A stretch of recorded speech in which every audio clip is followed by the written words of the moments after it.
നിങ്ങൾക്ക് മുട്ടുമാറ്റിവെക്കൽ ശസ്ത്രക്രിയ വേണമെന്ന് ഡോക്ടർ പറഞ്ഞു, അല്ലെങ്കിൽ സർജറി മാത്രമാണ് വഴി എന്ന് കേട്ട് പേടിയിലാണോ? എങ്കിൽ നിങ്ങൾ പ്രധാനമായി ഒരു കാര്യം അറിയണം. എല്ലാ മുട്ടുതേയ്മാനമുള്ള രോഗികൾക്കും സർജറി ആവശ്യമില്ല.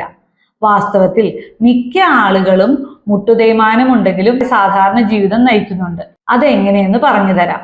പല ആളുകളും കരുതുന്നത് എക്സ്റേയിൽ മുട്ടുതേയ്മാനം ഉണ്ടെങ്കിൽ സർജറിയാണ് ചെയ്യേണ്ടതെന്നാണ്. പക്ഷെ അതങ്ങനെയല്ല. എക്സ്റേയിൽ മുട്ടുതേയ്മാനം ഉള്ളത് സർജറിക്കുള്ള ഒരു കാരണമല്ല. എന്തുകൊണ്ടെന്നാൽ ധാരാളം രോഗികൾക്ക് എക്സ്റേയിൽ മുട്ടുതേയ്മാനം ഉണ്ടെങ്കിലും അവർ വേദനയില്ലാതെ സാധാരണ ജീവിതം നയിക്കുന്നവരാണ്. മുട്ടുതേയ്മാനത്തിന്റെ ചികിത്സ ഒരിക്കലും സർജറിയിൽ തുടങ്ങുന്ന ഒന്നല്ല. വെയ്റ്റ് മാനേജ്മെന്റ് അഥവാ നമ്മളുടെ ഭാരത്തിന്റെ നിയന്ത്രണം, മുട്ടിലേക്കുള്ള മസിലുകളുടെ strengthening exercise, activity modifications, lifestyle changes, pain management, ഒപ്പം തന്നെ ശാസ്ത്രീയമായ ചികിത്സ, ഇതെല്ലാമാണ് മുട്ട് തേയ്മാനത്തിന്റെ ആദ്യഘട്ടത്തിൽ ചെയ്യേണ്ടതായ ചികിത്സകൾ. പ്രത്യേകിച്ച് അമിതവണ്ണമുള്ളവരിൽ ഏതാനും കിലോ വെയിറ്റ് ലോസ് അഥവാ ഭാരം കുറച്ചാൽ പോലും മുട്ടിലേക്കുള്ള സമ്മർദ്ദം അത് കുറയ്ക്കാറുണ്ട്. ഒപ്പം തന്നെ എക്സസൈസ് ചെയ്ത് മുട്ടിനെ സപ്പോർട്ട് ചെയ്യുന്നതായ മസിലുകളെ ബലപ്പെടുത്തുകയാണെങ്കിൽ അത് മുട്ടിന്റെ സപ്പോർട്ട് നന്നാക്കുകയും അതുവഴി വേദന കുറയ്ക്കുകയും ചെയ്യും.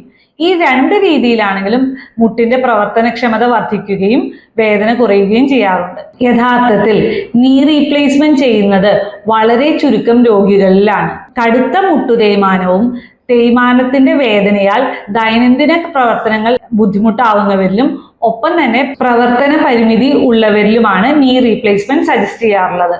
മുട്ടുതേയ്മാനം ഉണ്ടെന്നറിഞ്ഞാൽ സർജറി തന്നെ വേണമെന്ന് ധരിക്കരുത്.